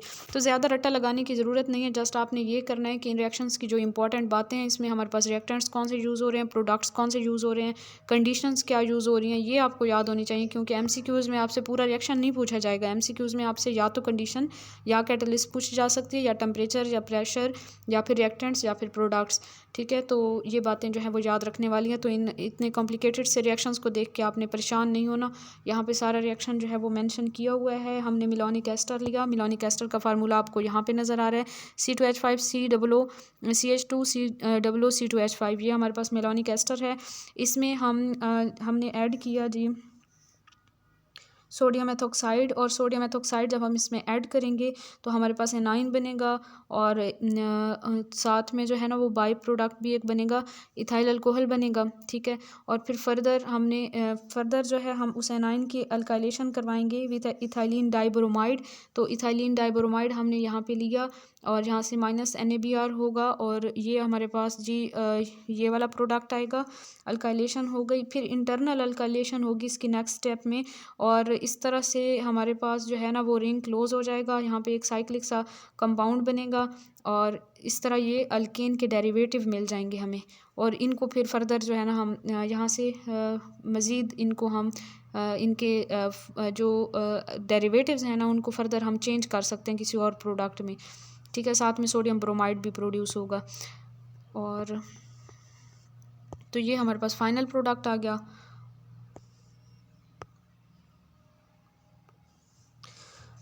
उसके बाद इसका एक सेकंड पार्ट भी यहाँ पे मेंशन किया हुआ है, ये वाला रिएक्शन। इसमें भी आपको दिखाया हुआ है कि जो डेरिवेटिव था उसका जो एक्स्ट्रा पार्ट है, यानी कि यहाँ पे ब्रोमीन अटैच है रिंग के साथ, तो ब्रोमीन को रिमूव करने के लिए मरकरी और एसिड को यूज़ किया है, और हमारे पास एंड पे हमारे पास प्योर साइक्लोअल्केन यानी कि साइक्लोब्यूटेन ऑब्टेन हो जाएगा। तो इस तरह से हमारे पास जो डेरिवेटिव्स हैं उनको फिर हम साइक्लोअल्केन में चेंज कर सकते हैं। नेक्स्ट थर्ड हमारे पास सिंथेसिस का प्रोसेस आ जाता है from salts of dicarboxylic acid. Salts में हमारे पास कैल्शियम या बेरियम का साल्ट हम ले सकते हैं।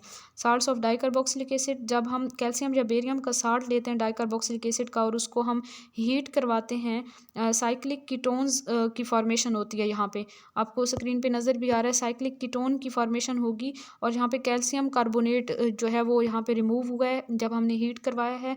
और जो साइक्लिक कीटोन है फिर आपको पता है क्या करना है, फिर हमने कलेमेंसन रिडक्शन करना है, यहाँ पे +4 जो है वो हम हाइड्रोजन एटॉमिक हाइड्रोजन को ऐड करेंगे। तो कलेमेंसन रिडक्शन के नतीजे में हमारे पास जो है ना वो साइक्लो अल्केन की प्रिपरेशन हो जाएगी। यहाँ पे साइक्लोपेंटेन जो है वो हमें प्रोडक्ट मिला है। फोर्थ हमारा मेथड है pyrolysis of dicarboxylic acids. Dicarboxylic acid की पायरोलाइसिस करवानी है, और जहाँ पे हम 4 to 5 carbon atoms between 2 COOH group, हमारे पास जो 2 COOH ग्रुप हैं, 2 एसिड ग्रुप्स हैं, उनके दरमियान 4 से 5 कार्बन एटम होना ज़रूरी हैं। ये जो हम रिएक्टेंट अपना ले रहे हैं इसमें डाइकार्बोक्सिलिक एसिड जो हम ले रहे हैं इसमें हमारे पास दोनों COOH ग्रुप के दरमियान 4 से 5 कार्बन एटम का होना ज़रूरी है। तो यहाँ पे आपको नज़र आ रहा है 4 कार्बन एटम्स हैं। ठीक है, तो ये कंडीशन है इस रिएक्शन के लिए, तो ये बात अच्छे से याद रखिएगा।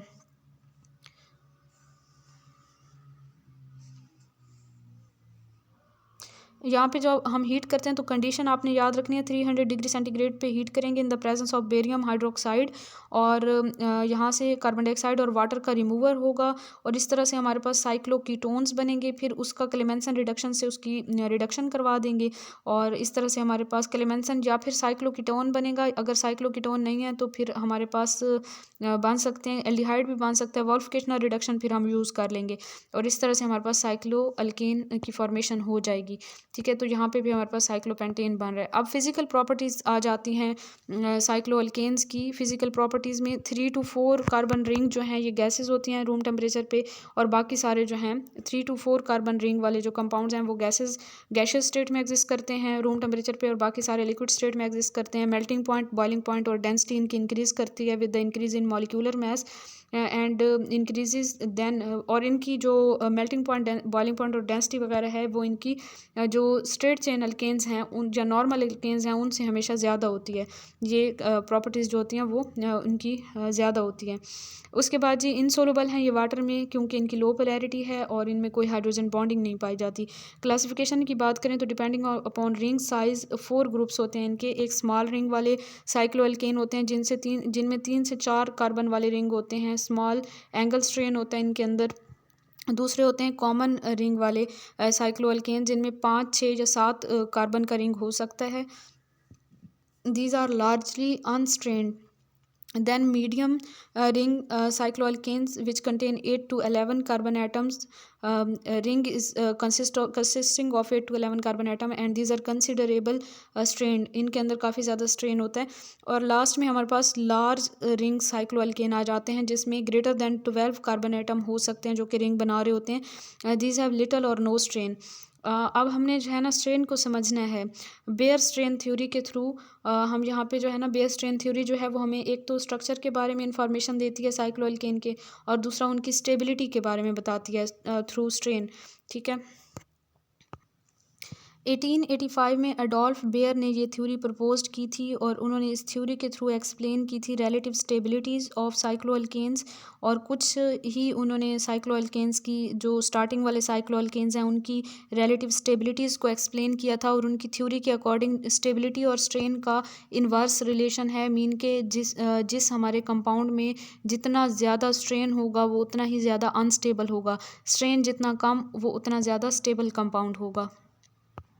फिर बेयर ने हमें ये एक्सप्लेन किया था कि चूँकि जो कार्बन एटम है वो टेट्राहेड्रल नेचर का है साइक्लोअल्केन के अंदर, तो टेट्राहेड्रल जो बॉन्ड एंगल होता है वो होता है 109.5 डिग्री। टेट्राहेड्रल हमने जैसे वो sp3 हाइब्रिडाइजेशन देखी थी तो वहाँ पे 109.3 डिग्री जो है वो बॉन्ड एंगल होना चाहिए दो एडजेसेंट कार्बन एटम के दरमियान साइक्लोअल्केन्स के अंदर। ये बेयर साहब हमें कह रहे हैं अगर इस बॉन्ड एंगल से कोई भी डेविएशन होती है, बॉन्ड एंगल कम होता है या ज़्यादा होता है नॉर्मल टेट्राहेड्रल वैल्यू से, तो फिर उसके नतीजे में ना रिंग के अंदर एक स्ट्रेन पैदा हो जाता है, एक इंटरनल स्ट्रेन या एंगल स्ट्रेन पैदा हो जाता है, यानी कि एक खिंचाव आ जाता है जिसकी वजह से जो है वो स्टेबिलिटी जो है वो डिस्टर्ब हो जाती है जो हमारा कंपाउंड होता है उसकी।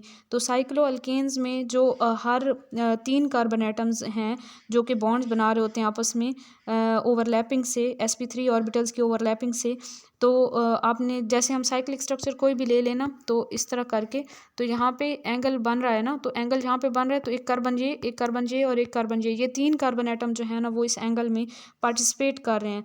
तो जैसे हम साइक्लोप्रोपेन की एग्जांपल ले लें तो ये इक्विलेटरल ट्राइएंगल बनाता है। जो साइक्लोप्रोपेन का जो मॉलिक्यूल है इसमें इक्विलेटरल ट्राइएंगल इसका स्ट्रक्चर बनता है और इंटरनल एंगल जो है वो इसका 60 डिग्री होना चाहिए, 60 डिग्री होना चाहिए। इससे हमें ये पता चलता है कि जो नॉर्मल टेट्राहेड्रल एंगल है 109.5 डिग्री होता है, लेकिन यहाँ पे 109.5 डिग्री से बहुत ज़्यादा कम हो जाता है, एंगल 60 डिग्री पे चला जाता है। ठीक है, तो यहाँ पे जो है ना वो स्ट्रेन प्रोड्यूस हो जाता है रिंग के अंदर। तो जितनी डेविएशन होगी ना 109.5 डिग्री से, वही हमारे पास, उसी को हम इंटरनल एंगल स्ट्रेन कहते हैं। इंटरनल स्ट्रेन कहेंगे या फिर एंगल स्ट्रेन कहेंगे 109.5 डिग्री से जितनी डेविएशन होगी। अब साइक्लोप्रोपेन की बात करें ना तो ये बहुत ज़्यादा रिएक्टिव कंपाउंड है। क्यों ये बहुत ज़्यादा रिएक्टिव है? क्योंकि ये इक्विलेटरल ट्राइएंगल इसका स्ट्रक्चर होता है, इसमें प्योर sp3 हाइब्रिडाइजेशन नहीं होती क्योंकि एंगल जो है वो बहुत ज़्यादा कंप्रेस हो जाता है, 109 से कम होकर 60 डिग्री पे चला जाता है और पी करैक्टर इसमें इंक्रीज़ हो जाता है जाता है, वीक बॉन्ड्स होते हैं इसके बिल्कुल डबल बॉन्ड की तरह, लेस ओवरलैपिंग की वजह से, और बनाना शेप्ड इसके बॉन्ड्स होते हैं या बेंट बॉन्डिंग होती है इसमें बिटवीन सिग्मा एंड पाई, और उन बॉन्ड्स का करैक्टर जो है सिग्मा और पाई बॉन्ड के दरमियान में आ जाता है। 100% यानी प्योर सिग्मा बॉन्ड नहीं होते वो, पाई करैक्टर भी उनमें कुछ आ जाता है। और हाई एनर्जी और लेस स्टेबल, ये जो साइक्लोप्रोपेन है this is high energy compound और less stable compound, largely strained और रिंग ओपनिंग रिएक्शन देता है ये ज़्यादातर इसमें, क्योंकि लार्ज एंगल स्ट्रेन होता है। अच्छा जी, यहाँ पे डायग्राम्स से आपको ज़्यादा अच्छे से समझ आएगी। ये वाली डायग्राम देखें, यहाँ पे आपको ना डॉटेड लाइन नज़र आ रही है, मैं आपको थोड़ा सा और वाज़े तौर पे बना के बताती हूँ। साइक्लोप्रोपेन में जो स्ट्रक्चर होता है ना वो इस तरह इक्विलेटरल ट्रायंगल होती है, और हमारे पास अगर हम कंसिडर करते हैं ना टेट्राहेड्रल एंगल को, तो टेट्राहेड्रल एंगल जो है वो हमारे पास होना चाहिए था इधर, यानी कि एक बॉन्ड इधर होता है एक इधर होता, तो यहाँ पे जो है वो 109.5 डिग्री जो है वो एंगल बनना था। लेकिन इस केस में साइक्लोप्रोपेन के अंदर हमारे पास बॉन्ड जो है वो दोनों बॉन्ड्स कंप्रेस हो जाते हैं, यहाँ पे ये वाला बॉन्ड भी और ये वाला बॉन्ड भी, इन दोनों बॉन्ड्स को होना यहाँ पे चाहिए था, लेकिन ये अंदर की तरफ जो है वो खिंच जाते हैं, और कितने एंगल से ये अंदर चले जाते हैं उस एंगल को हम मेजर करेंगे, और वो जो एंगल हमारे पास निकलेगा वही एंगल हमारे पास एंगल स्ट्रेन होगा। इसको कैसे मेजर करेंगे, हम करेंगे जी, दो बॉन्ड्स हैं ना, दो खींच रहे हैं तो 1/2, और फिर आगे कितना टोटल एंगल होना चाहिए था 109.5 डिग्री, और कितना अब है -60 डिग्री अब है। अब इसको आप सॉल्व करेंगे तो आपके पास आंसर आएगा 24.75 डिग्री। तो 24.75 डिग्री से दोनों बॉन्ड्स अंदर की तरफ खींच जाते हैं, और यही एंगल स्ट्रेन है, ये जो इनके अंदर खिंचाव आ जाता है। तो आपने याद रखना है कि साइक्लोप्रोपेन का एंगल स्ट्रेन है 24.75 डिग्री। उसके बाद साइक्लोब्यूटेन की बात करते हैं तो ये लेस रिएक्टिव है देन साइक्लोप्रोपेन, और इसमें लेस एंगल स्ट्रेन होता है देन साइक्लोप्रोपेन, ग्रेटर स्टेबिलिटी है इसकी, रिंग ओपनिंग रिएक्शन ये भी देता है, लेकिन ज़्यादा ड्रास्टिक कंडीशन पे साइक्लोप्रोपेन की तरह बहुत जल्दी इसके रिंग ओपनिंग रिएक्शंस नहीं होते, और रिंग इज़ नॉट प्लेनर, इसका रिंग प्लेनर नहीं होता, स्लाइटली फोल्डेड रिंग होता है साइक्लोब्यूटेन का। ये साइक्लोब्यूटेन के बारे में कुछ इंपॉर्टेंट बातें थी। फिर हम बात करते हैं साइक्लोपेंटेन के बारे में, तो इसमें मिनिमम स्ट्रेन होता है, मोस्ट स्टेबल है ये, और not undergo ring opening reaction, least reactive है दिस थ्योरी। अच्छा, ये साइक्लोपेंटेन के बारे में इंपॉर्टेंट बातें थी, 3 बातें थी कि इसमें स्ट्रेन सबसे कम होता है साइक्लोप्रोपेन और साइक्लोब्यूटेन से, मोस्ट स्टेबल है, और ये रिंग ओपनिंग रिएक्शन जो होता है नहीं देता ये, और लीस्ट रिएक्टिव है। This theory is not valid for cyclohexane, क्योंकि जो बेयर साहब थे उन्होंने हमें लोअर मेंबर्स के लिए ये थ्योरी एक्सप्लेन की थी, साइक्लोहेक्सेन के लिए ये फिट नहीं है थ्योरी, और हायर मेंबर्स के लिए भी, because higher members are quite stable and less strained, तो उनको जो है ना थोड़ा और तरीके से हम एक्सप्लेन करेंगे।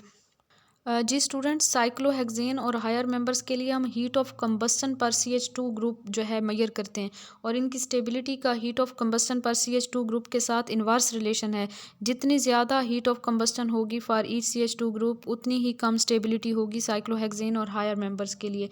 Up to carbon 5 it decreases, so stability increases. 5 carbon atoms तक ये डिक्रीज करती है हीट ऑफ कंबस्टन, तो इस वजह से उनकी स्टेबिलिटी इंक्रीज करती है। जैसे साइक्लोप्रोपेन की स्टेबिलिटी सबसे कम साइक्लोब्यूटेन की उससे ज़्यादा, साइक्लोपेंटेन की उससे ज़्यादा, तो 5 कार्बन वाले रिंग तक तो स्टेबिलिटी इंक्रीज़ करती है। इसके अलावा जो हीट ऑफ कंबस्टन की वैल्यू है वो 6 कार्बन और हायर मेंबर जो है ना, 6 कार्बन वाले रिंग और हायर मेंबर्स के लिए कांस्टेंट हो जाती है, इनमें मिनिमम स्ट्रेन होता है। इससे हमें ये पता चलता है कि जो हायर रिंग्स हैं उनमें मिनिमम स्ट्रेन होता है। If we assume rings planar, अगर हम अज्यूम करते हैं कि हमारे रिंग्स जो हैं वो प्लेनर हैं, मतलब एक ही प्लेन में हैं सारे एटम्स, तो स्ट्रेन ज़्यादा होगा। अगर हमारे पास जो है ना ऐसा रिंग है जिसमें 6 कार्बन से ज़्यादा एटम्स हैं, या ऐसा रिंग है जो कि 6 कार्बन पे मुश्तमिल है या 6 कार्बन से ज़्यादा एटम्स पे मुश्तमिल है, तो उसका जो हमारे पास स्ट्रक्चर होता है ना वो प्लेनर नहीं रहता, वो मुड़ जाता है, पकड़ रिंग हो जाता है। पकड़ रिंग मतलब कि हमारे पास जैसे ये चेयर फॉर्म है, 6 कार्बन वाला जो साइक्लोहेक्सेन है ये चेयर फॉर्म में एग्जिस्ट करेगा या फिर बोर्ड फॉर्म में एग्जिस्ट करेगा। इसमें जो नॉर्मल बॉन्ड एंगल्स हैं ना वो वैसे ही रहते हैं, इसी वजह से ये स्ट्रेनलेस रिंग होता है। ठीक है, स्ट्रक्चर तो इसका बेंड हो जाता है, लेकिन इसमें जो बॉन्ड एंगल हैं वो रिटेन रहते हैं और स्ट्रेनलेस रिंग होते हैं, तो इस वजह से इनकी स्टेबिलिटी जो होती है उस पर कोई फ़र्क नहीं पड़ता, मतलब कि इनकी जो हीट ऑफ कंबस्टन हैं वो भी कांस्टेंट रहती हैं। नेक्स्ट हमारे पास टॉपिक आ जाता है केमिकल प्रॉपर्टीज़ ऑफ साइक्लोअल्केन्स। इनके दो टाइप के रिएक्शंस होते हैं, एक ऐसे रिएक्शन जिनमें ये अल्केन्स की तरह के रिएक्शंस शो करते हैं और दूसरा अल्कीन्स की तरह के रिएक्शंस भी शो करते हैं। जब हमने जनरल फार्मूला की बात की थी ना, तो वहाँ पे हमने बात की थी कि अल्कीन से भी रिजेंबल करते हैं ये, क्योंकि इनका और अल्कीन का जनरल फार्मूला सेम होता है। तो अल्केन की तरह के रिएक्शंस जो हैं, ए टाइप के रिएक्शन, उनको हम पहले देखें तो सब्सटीट्यूशन रिएक्शन है सबसे पहले, फ्री रेडिकल मैकेनिज्म से होता है। सब्सटीट्यूशन रिएक्शंस होते हैं फ्री रेडिकल मैकेनिज्म से होते हैं। सबसे पहले हैलोजिनेशन है, साइक्लोअल्केन की क्लोरीनेशन करवाएंगे लाइट की प्रेजेंस में, तो हमारे पास जो है वो प्रोडक्ट बनेगा, साथ में बाई प्रोडक्ट HCl बनेगा। साइक्लोहेक्सेन में ब्रोमीन की एडिशन करवाएंगे, तो इस तरह से जो है एक हाइड्रोजन ने रिप्लेस हो जाना है ब्रोमीन से, और HBr साथ में बनेगा लाइट की प्रेजेंस में। आरोमेटाइजेशन में हमारे पास 6 कार्बन वाला जो है और उनके डेरिवेटिव्स जो हैं वो इस रिएक्शन में पार्टिसिपेट करेंगे। प्लाटिनम या प्लाटियम कैटलिस्ट लेंगे 500 डिग्री सेंटीग्रेड टेम्परेचर पे, बेंजीन और 3 मोल ऑफ हाइड्रोजन रिमूव होंगे यहाँ पे। और आइसोमराइजेशन ये पहले हम देख चुके हैं, ये रिएक्शन इतने डिफिकल्ट नहीं है, आप प्रैक्टिस कीजिएगा पिछले रिएक्शंस की तो आपको आगे मुश्किल नहीं होगी। आइसोमराइजेशन में जो प्रोडक्ट्स हैं ना, वो हमारे पास अल्कीन है और ring fission at substituted carbon atom. Substituted carbon atom पे जो है ना रिंग टूट जाएगा, ठीक है। जैसे हमारे पास ये साइक्लोअल्केन है, तो इसने तो सीधा सीधा जो है ना वो एन प्रोपीन में चेंज हो जाना है, 1 प्रोपीन में। और अगर हमारे पास जो है ना जहाँ पे सब्स्टिट्यूशन है, जहाँ पे कोई ग्रुप अटैच है अपने आपके साइकिल के साथ या आपके रिंग के साथ, तो वहाँ से जो है वो रिंग ने टूटना है। यहाँ पे जैसे मैंने ब्लू कलर की लाइन लगाई हुई है, जहाँ से रिंग टूटेगा और हमारे पास CH3CH radical double bond CH नहीं, रेडिकल नहीं है ये जस्ट वैसे डॉट लग गया। CH3CH double bond CH single bond CH3, यानी कि हमारे पास 2 ब्यूटीन बनेगा प्रोडक्ट। यानी आइसोमराइजेशन में जो है ना हमारे पास अल्कीन प्रोडक्ट होता है, अल्कीन, और हीट करते हैं हम साइक्लोअल्केन की, तो हमारे पास आइसोमराइजेशन का प्रोसेस होता है। कंबस्टन में हमारे पास प्रोडक्ट वही हैं जो एज यूजुअल होते हैं, carbon dioxide, water and heat, और बस इसमें यही याद रख लेना है। सल्फोनेशन में SO3 ऐड करेंगे H2SO4 की मौजूदगी में, तो फ्यूमिंग H2SO4 को हम यहाँ पे यूज़ कर सकते हैं, और ये हमारे पास प्रोडक्ट है, SO3H ग्रुप लग जाएगा। और अल्कीन की तरह के जो रिएक्शन है ना, उसमें कार्बन कार्बन बॉन्ड टूटता है। अल्कीन की तरह के रिएक्शन में रिंग ओपन हो जाता है, और कार्बन कितने कार्बन का रिंग होना चाहिए, 3-4 कार्बन का जो रिंग है ना, वो 3 या 4 कार्बन पे मुश्तमिल, वो इस टाइप के रिएक्शन देते हैं अल्कीन की तरह के। सबसे पहला रिएक्शन है कैटालाइटिक हाइड्रोजिनेशन। कैटालाइटिक हाइड्रोजिनेशन में जो प्रोपेन है, साइक्लोप्रोपेन, उसमें हाइड्रोजन की एडिशन करेंगे ना कैटलिस्ट की प्रेजेंस में, निकल की प्रेजेंस में 80 डिग्री सेंटीग्रेड पे, तो हमारे पास जो है ना वो N प्रोपेन बनेगा। फिर addition of chlorine and bromine है, तो ब्रोमीन ऐड करेंगे साइक्लोप्रोपेन में FeBr3 की प्रेजेंस में, तो हमारे पास जो है वो दोनों साइड्स पे जो है वो ब्रोमीन, जहाँ से रिंग टूटा है ना वहीं से ब्रोमीन के 2 एटम्स जो हैं वो ऐड हो जाएंगे, तो ये हमारे पास प्रोडक्ट बनेगा 1,3 डाई ब्रोमो प्रोपेन बनेगा। नेक्स्ट हमारे पास आ जाता है एडिशन ऑफ हाइड्रोजन हैलाइड।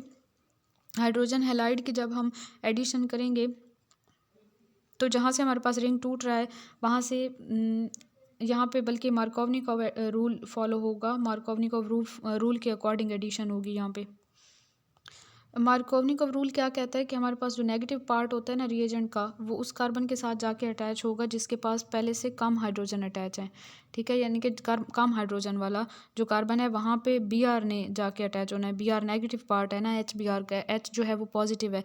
तो ये जो हमारे पास स्ट्रक्चर है ना, इसको अगर मैं ओपन करके लिखूँ तो ये हमारे पास इस तरह से होगा, CH3 होगा, फिर यहाँ पे CH होगा, और यहाँ पे CH2 होगा, और फिर यहाँ पे CH2 होगा।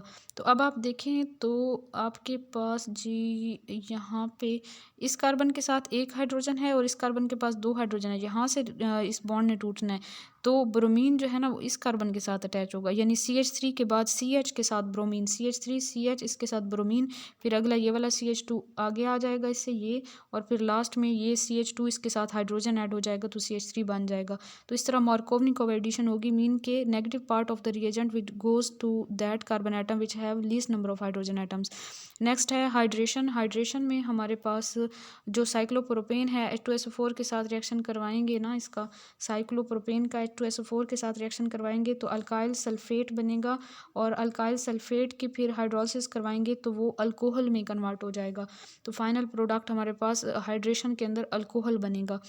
Common medium and large alkane behave like an alkanes. Common medium और लार्ज अल्केन्स जो हैं वो साइक्लोअल्केन्स वो एन अल्केन की तरह बिहेव करते हैं टुवार्ड्स दीज रिएक्शंस। ये जो ऊपर सारे रिएक्शंस आपको बताया ना मीन के, जिसमें मैंने आपको ये बताया है कि ये जो साइक्लोअल्केन्स हैं ये एल्कीन्स की तरह बिहेव करते हैं इन रिएक्शन में। तो यहाँ पे एंड पे ये बात बताया है कि कॉमन, मीडियम और लार्ज जो अल्केन हैं वो अल्केन की तरह ही बिहेव करेंगे, मतलब स्ट्रेट चेन वाले अल्केन की तरह। लेकिन जो हमारे पास लोअर मेंबर हैं 3 कार्बन और 4 कार्बन पे मुश्तमिल जो रिंग्स हैं वो अल्कीन की तरह बिहेव करते हैं towards these reactions. Next G, spectroscopic identification of alkanes and cycloalkanes की बात करें तो इसमें सिर्फ sigma to sigma star transition होती है, electronic transition, high energy required होती है और इसमें लेस इसकी जो लैम्डा की वैल्यू है ना वो कम होती है। मीन के लोअर वेवलेंथ की अल्ट्रावायलेट लाइट जो है वो एब्जॉर्ब होती है। Such transitions can't detected by usual spectrometers. ऐसी ट्रांजिशंस को हम यूजुअल स्पेक्ट्रोफोटोमीटर से डिटेक्ट नहीं कर सकते। और angle strain in ring is directly proportional to absorption और inversely proportional to number of atoms in the ring. जी, angle strain in the ring is directly proportional with absorption and inversely proportional with number of atoms in the ring.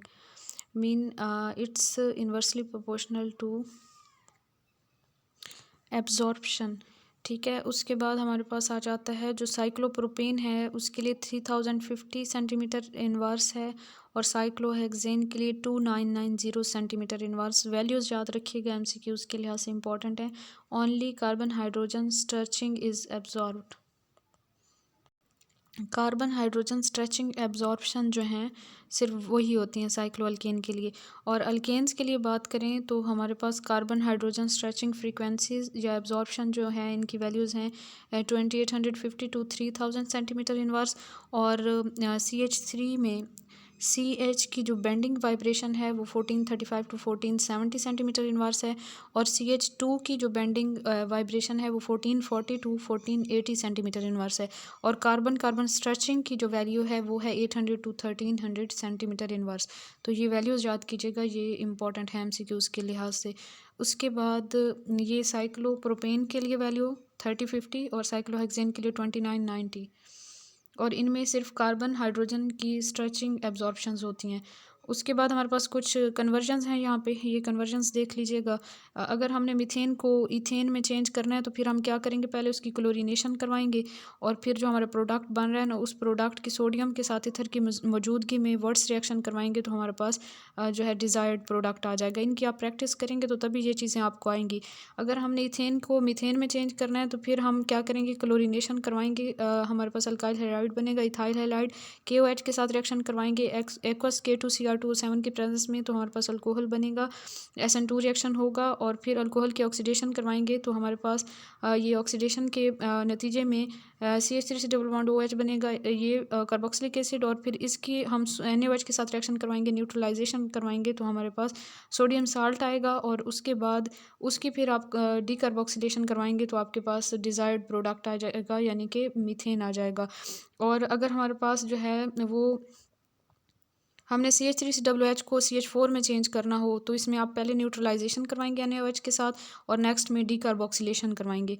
और अगर आपने methane को nitromethane में change करना हो तो 450 degree centigrade पे HNO3 के साथ रिएक्शन करवाएंगे, ये हमने पहले भी देखा है। और CH3COOH को CH3CH3 में कन्वर्ट करना हो तो एस्टिक एसिड को मीथेन में चेंज करना है हमने, तो इसमें हम सबसे पहले न्यूट्रलाइजेशन करवा देंगे NaOH के साथ और फिर कोल्ब इलेक्ट्रोलिटिक मेथड से जो है ना डीकार्बोक्सिलेशन हो जाएगी और हमारे पास सिमेट्रिकल अल्केन यानी कि इथेन की प्रिपरेशन हो जाएगी। तो ये हमारा आज का लेक्चर था। यकीनन आप लोगों ने कुछ ना कुछ ज़रूर सीखा होगा। मेहनत करते रहें और यकीन रखें कि अल्लाह पाक कभी भी किसी की मेहनत को रायगा नहीं जाने देते। अपने साथ साथ अपने इर्द गिर्द के लोगों का भी ख्याल रखें और दुनिया के इम्तिहान के साथ साथ आखिरत के इम्तिहान की तैयारी लाजमी करें। अपनी दुआओं में मुझे याद रखिए। जज़ाकल्लाहु खैर। अल्लाह हाफिज़।